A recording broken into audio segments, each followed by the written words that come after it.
সব সময়ের ব্যস্ততার মধ্যে যখন আমরা কোনোদিনও একটু নিজেকে ভালো সময় দিতে চাই, তখন যদি আমরা একটু এলোপাথারি ঘুরতে বেরিয়ে যাই কেমন হয়। সেরকমই আমরা অনেক দিন আগে, এটা লেট আপলোড করছি, অনেক দিন আগে আমরা একটু এলোপাথারি ঘুরতে বেরিয়ে গেছিলাম। এটা হলো আমাদের লাল গণেশের নতুন যেটা ব্রিজ হয়েছে, এই ব্রিজটার মধ্যে উঠলে না মনে হয় কি যে শান্তির জায়গায় উঠে গেছি। কোনো কোলাহল নেই, ভিড় নেই, কিছু নেই। এটা হলো মুখের ওদিকে আমরা যাচ্ছিলাম।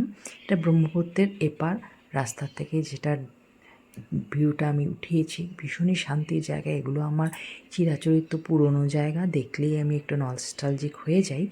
আর সেদিন আমরা গেছিলাম ব্রহ্মপুত্রের ওপরে একটা নতুন ব্রিজ হয়েছে, সেই ব্রিজটার উপর দিয়ে আমরা গেছিলাম নর্থ গুয়াহাটি। নর্থ গুয়াহাটি একটা সুন্দর জায়গা, যেখানে এখনও গাছপালা, পুকুর, একদম প্রাকৃতিক সৌন্দর্যে ভরপুর আছে।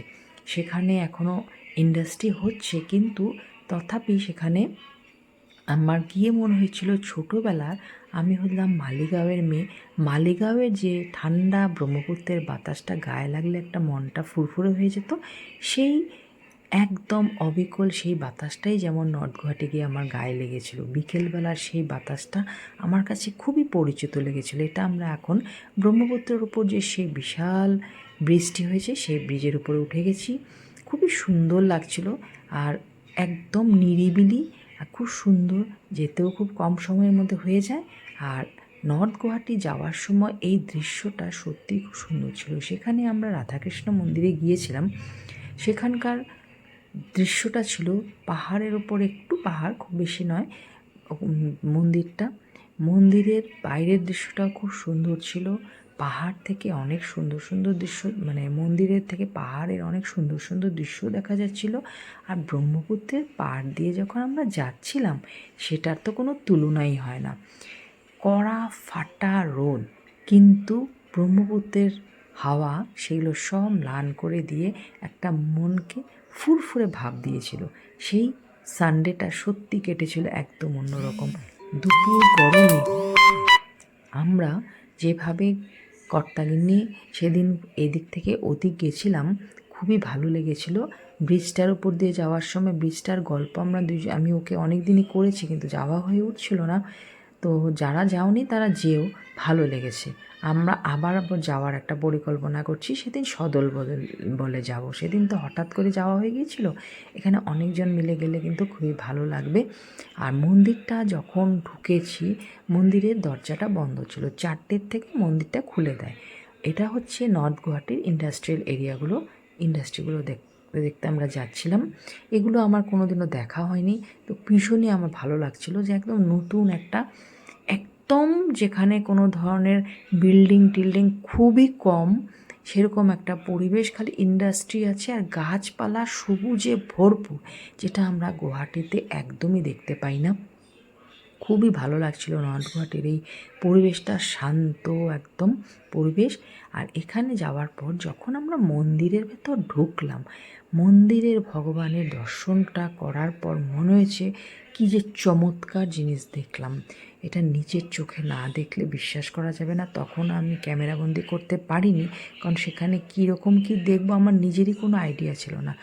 দেখার পর চোখটা বন্ধ করে ওখানকার যে যিনি ছিলেন বলেছিলেন, এখন সবাই চোখ বন্ধ করে প্রণাম করো, আমি ভগবানের দর্শন করাচ্ছি।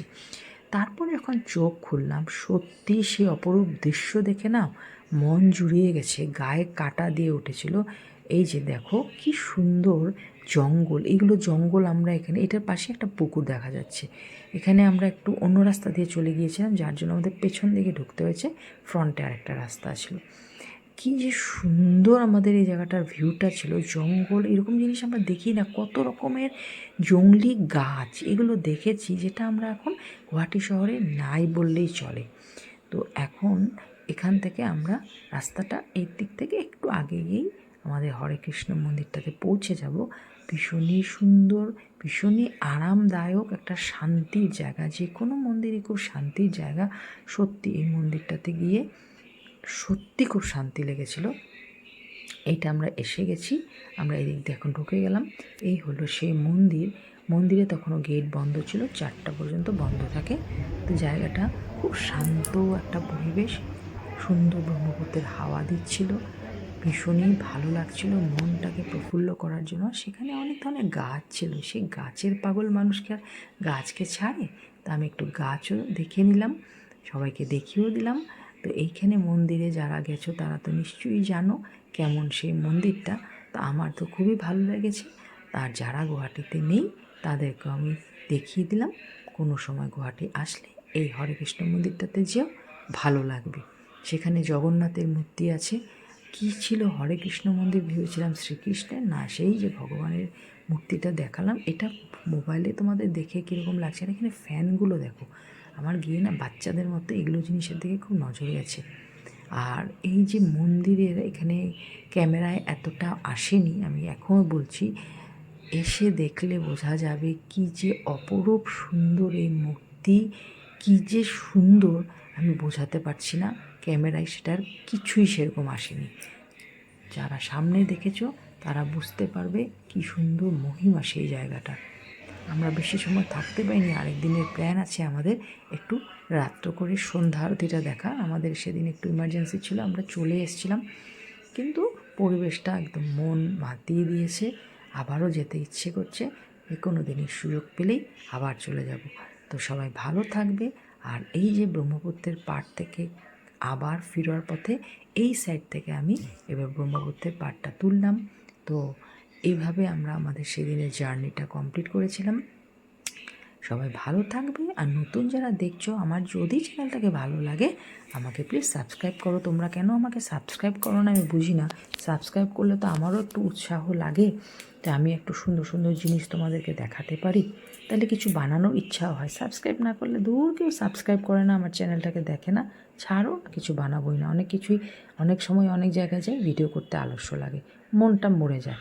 তো সবাই ভালো থাকবে, মাইফ্লাই চ্যানেলের পাশে থেকো। আশা করি আগামী দিনে ভালো ভালো জিনিস দিতে পারবো। আর এই ব্রহ্মপুত্রটাকে একদম উপভোগ করে করে আমরা সেদিন বিকেলবেলা বাড়ি ফিরছিলাম। তো সবাই আমার চ্যানেলের পাশে থাকলে এরকম আরও সুন্দর দৃশ্য আমি দেখাতে থাকবো। এটা হচ্ছে লাচিত ঘাট। এই লাচিত ঘাটটা কিছুদিন আগে একটা এয়ার শো হয়েছিল, এই জায়গার থেকে হয়েছিল। তা আমরা এখন গুয়াহাটি শহরের মাঝখানে